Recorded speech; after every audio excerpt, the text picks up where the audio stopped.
Hello, hello, and welcome to another episode of Questions for Peggy. Thanks so much for meeting with me, and thank you guys for reaching out with your questions.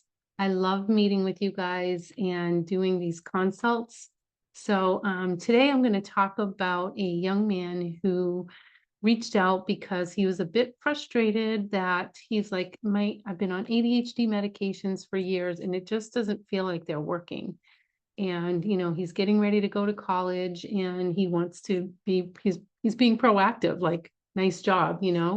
So I'm going to talk about quite a few things today, and this is not all encompassing. So some of these things you may be doing already for your ADHD, other things, maybe the first time you're hearing this. So I encourage people to, like, take some notes, and some of these things will really resonate with you, and you'll be like, oh, I could do that right away, or I could try that. And then some of the things, you can always come back around to. So some things you hadn't tried yet, or it just wasn't the right time yet. For example, supplements. I am going to go over a few supplements today that are specific to people with ADHD or other neuropsychiatric conditions. And so you may try one and then add it, in a couple of weeks. Once you see how that's working, you might add another one. So you might want to take some notes. You can always come back to the video and visit it. So one thing that was really cool, and if you're the person that I met with that's watching this, I was just really impressed because this young man is doing so many things well. But I thought I would talk about them here because, um, you know, many of you may be looking for some tips. And so I'm going to talk about some of the things that he's doing well. For example, one of my first tips for anyone with ADHD is make sure you're consuming enough protein. And this young man is eating a lot of protein. So I see so many kids who start focusing in school and their behaviors improve significantly when we adequately increase your protein intake. So some people are like, oh, I eat nuts or I eat meat, but it's like they're not aware of how many grams of protein you're taking in. So it's really important, if you are suffering from ADHD, to just start there. If you do nothing else, you could literally pause the video. You're like, I don't eat enough protein. It's going to make a big difference in your life. So how much do you need? So we should be consuming at least half of our body weight in milligrams of protein every day. So let's say, your kiddo is 120 milligrams. So that, I'm sorry, 120 pounds. So that would be at least 60 grams of protein a day. And I would divvy that up into 20 grams per meal. And so sometimes it's a little hard to do that for school lunches because we can't control that. So I would even boost breakfast and boost dinner if we can't quite control that. But you can send them with some high protein snacks. So most adults, I use 30 grams of protein per meal as a good place to start. And so for most of us that are carnivores, one good serving of meat, whether it be chicken or beef or pork, in general, which is like generally like the size of a deck of cards, roughly, that's usually around 30 grams of protein, just to give you a guideline. But count it out, figure out, what am I eating for breakfast? Do I love oatmeal? Oatmeal isn't full of protein, so we can add things like chia seeds and hemp seeds, and to throw in a tablespoon of peanut butter or nut butter in there to enhance it, to get to that number of grams of protein, to keep your blood sugar balanced, and it helps so much. I also want to add, for this young man who's using protein powder to, enhance his diet because he's working out and burning up a lot of calories every day, to pay attention to the protein powder that you're taking in, because some of the protein powders are full of things that could be inflammatory. And so I'm not going to get into protein powders, which ones are the best ones, but the best ones are the ones that are the cleanest and that don't cause inflammation for you. So another thing he's doing really well is he is aware of, so impressed, healthy fats. So he's avoiding processed foods and fried foods for the most part. He's eating an avocado every day. He's consuming quality eggs, salmon, and good quality meats. It may not be enough. So, even if you're really trying to be conscientious about it, many of us are low in essential fatty acids, and our brain thrives on essential fatty acids. And and it's not the same as eating a lot of fat per se. It's eating the right kinds of fats that are really important for so many mechanisms of action in the body. So I would recommend starting with, at least 2,000 milligrams of a good quality fish oil. And for a lot of even young kids, so we would titrate to that. We could go up to 4,000 milligrams every day. So just something to think about adding into your routine. And if your cholesterol is low, I'm just going to add a little side note. There's some people, they're like, my brain just isn't working. Your cholesterol should be at least 200, 200, and for your brain to function. So you should be adding some essential fatty acids for that. Another thing this young man is doing great is he loves fitness. He's getting lots of adequate activity. He goes to the gym regularly and is doing both weight bearing and cardio. We already know that activity is crucial for brain health. So if you're not moving your body, it's going to make a difference. So find something that you enjoy doing, because not everyone is motivated to go to the gym. Another little kiddo that I work with, like, we have it added in, she loves music. And so some dancing time, dance party. Get the body moving, make it fun, make it a family activity, whatever, but get creative. It doesn't mean you have to go to the gym to be exercising. Just call it movement. For some reason, this young man is blessed with being a good sleeper. He is the kind of person that lays his head on the pillow and goes right to sleep. I'm not going to lie. I'm a little jealous because, it's not everyone is quite so fortunate. However, he is a good sleeper, yet he is not feeling rested in the morning, despite being asleep for a good 9 hours a night. Now, especially teenagers who are undergoing such a rapid rate of growth, it could be that he's not feeling rested enough because he's not getting enough sleep. So something I hadn't mentioned before when we met was you could try even trying to go to bed even a little bit earlier, because for different, if you're able to, it can help. And a lot of people just really thrive on an extra half hour to an hour a night. And as you get older, that will decline. But if you can get in a little extra sleep, that might be helpful for you. So I'm going to give you some tips that might seem like, oh, there's no way that could help. But the cumulative, nature of these things, it's amazing how little tiny shifts can make a nice difference. So one thing to try would be declutter your bedroom. It is amazing how the brain perceives a messy room as stress and can impact your restorative sleep. So go around and clean everything up, get everything tidy, simplify, everything should have a home and be put away. Your bedroom should be your sanctuary. So if you're not, like, when you're laying in bed, what do you see? And you just see a lot of clutter and mess. It's a great time to really think about cleaning that up, and that could make a difference in your sleep. It's amazing. When you walk into the bedroom and you feel anxious because it's such a mess, it could be affecting your sleep.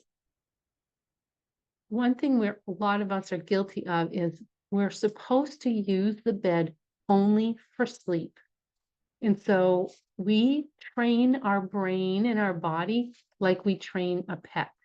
So if you train your body to know that whenever I get into bed, that means it's bedtime, that's going to work over time. So stay out of the bed unless you're climbing into bed and you're ready for sleep. So make a space in the bedroom to sit and hang out or play games, or place to study that does not include the bed. It does make a huge difference. And so these are things to think about. You'll be going away to college and living in a dorm. And so be thinking about where you can sit, where are the lounge areas, and try to really protect your dorm room, because sometimes the dorm rooms literally have, a bunk beds and, a room for like one tiny little desk. Some of them are so small. So scout out the areas that you can hang, that you can play, that you can do your homework and stuff that's not in your bed. Use ambient noise. So many people complain about, oh, the neighbors have a dog and, I hear everything because the door's open. But find something that really makes some nice noise, some white noise, a fan, a white noise machine. You can get them for almost nothing now. They used to be $1 bazillion, but it is really helpful to help drown out the other noise in the home or in the dorm room, in the dormitory. So look for something like that. And, it really makes a big difference for a lot of people. Avoid screens at least 1 or 2 hours before bed. It can take quite a while for the brain to recover, especially if you're going hard on the screens before bed. It kind of causes this low level disruption. And it just takes a while for the brain to just settle down. It's like it has this excitatory component to it, and it causes like wakefulness. Even though you can fall asleep, you might be losing that early quality sleep because it's taking a while to come down from the screens. So when you do need to be on screens, turn the backlight all the way down, whether that's your phone, whether it's a TV or your computer, and consider using blue light blockers for evenings. Now, he did say he is on his phone at night. So like I said, it should be at the dimmest. You should have like no light on your phone if you're going to use it. And try to keep the phone away from your face, if that makes sense. So the EMFs from the phone are harmful, and we're going to see more and more problems from EMFs from phones. And just, I've got my phone right here. Just by doing this, we're like exposing our brains to EMF. So when you can, try to use the phone and hold it away from you and do speaker if you can, or use earbuds. But so if you're in bed, you need to be as far away from it as possible. So the further away from your device, the less EMFs you're exposed to. And your phone should be on airplane mode whenever you're on Wi-Fi, because it minimizes the EMF. So the phone's not searching for a signal and searching to connect. So I really recommend that a lot. Change your bedding weekly.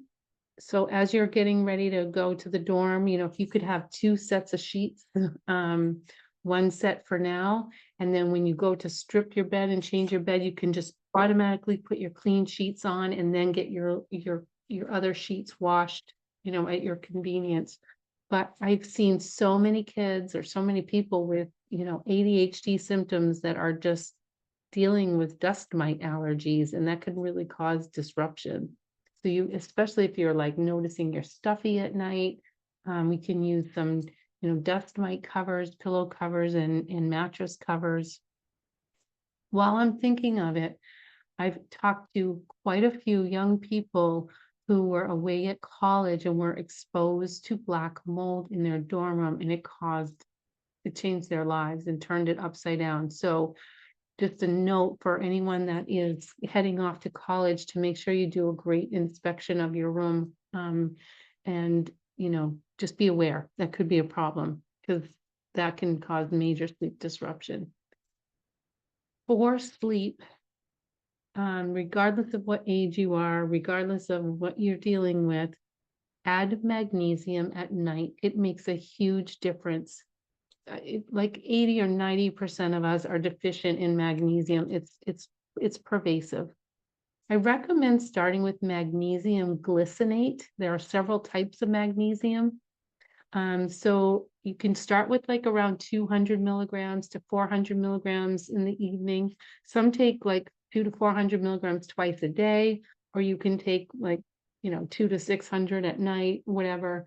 If it seems for some reason, if the magnesium seems to have an opposite effect, or any other supplements seem to have a negative effect. You can try a different formulation of the magnesium, because once in a while I'll hear that magnesium glycinate actually activated someone at night and it caused a problem. It makes me also wonder if, it was the formulation and what the pills were filled with that people are having a reaction to, but just pay attention to that. So I do recommend you kind of try one supplement at a time to make sure you're tolerating it. Okay, so this young man also is very insightful. I was very impressed by that. So he has noticed that his symptoms are different, or he feels different things in his body if he's not eating well. So if he's like, we'll call it junk fooding it out, where some people do eat junky pretty much all the time. But if he doesn't eat well, his bowels are different, his skin breaks out, like different things will happen. You may not be noticing those things, and you might be like, oh, yes, I have acne, but they told me it's normal because I'm a teenager, or whatever. You might feel like your symptoms are random, but it could be also that like, if you're doing the same thing all the time, you're not going to notice any changes. So when we eliminate the things that are causing inflammation in the body, you're also decreasing the inflammation in your brain, which is why it can feel like the ADHD meds aren't working anymore. So people with ADHD or neuropsychiatric symptoms often have a heightened inflammatory response. So there might be more prone to ear infections, eczema, skin problems, asthma, etc. And when the inflammation is up, meds don't seem to work well. So we really want to work on decreasing the fuel on the fire. So what I recommend is start taking notes and track your symptoms. So we'll just use acne as an example, because it's very, very common. And, you might be like, oh, it's been really bad for a few years. And so you may or may not notice that some days it just kind of flares up. And so when you start tracking the symptoms and you start to notice relationships with foods or things, it can really make a difference. And then you start feeling better, and it will motivate you to keep going. So ADHD is typically a result of insufficient dopamine. And stimulants, so the medication this young man is on is stimulants, and that's typically the first line of treatment for ADHD. It can work. They work great for a lot of people. It stabilizes dopamine, can help you improve your focus, your memory, your self-esteem, your social functioning. And there are lots of negative aspects, but some might be like insomnia, vision or heart problems, sometimes loss of appetite or growth issues. Well, there are some things to do instead of or in addition to stimulants. So these are some of the recommendations I made to this young man. And, as always, check with your doctor before starting any new types of medications or supplements, and let them know that you're taking these things. A B complex can go a long way.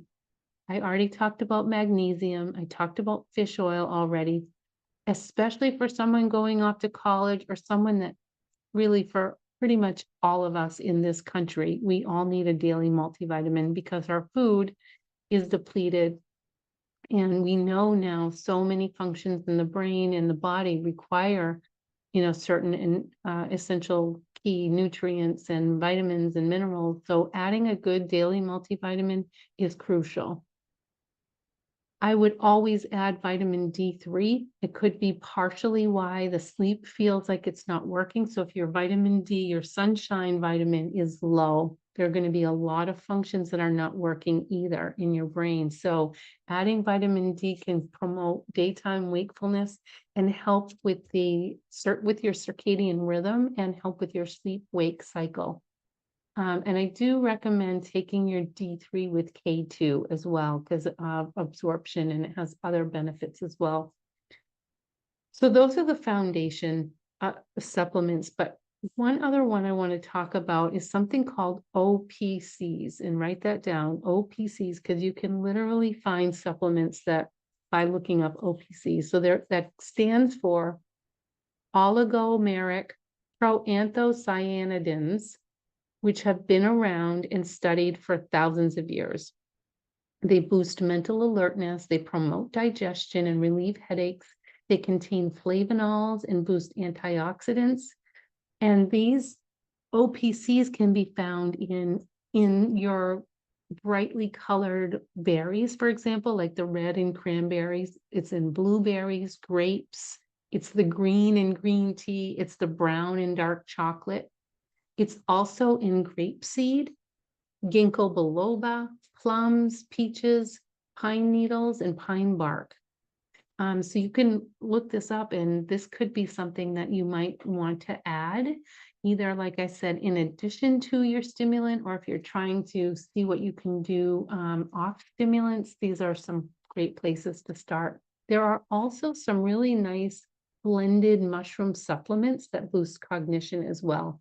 I'm not going to get into that today, but you can look it up, and they're like, it's pretty great. And this is all science-based and research-based. Another tip that I have that I feel like a lot of people really love doing, a lot of people love doing, is something that boosts dopamine. It's called hydrotherapy. You can do this every single day. It's totally free.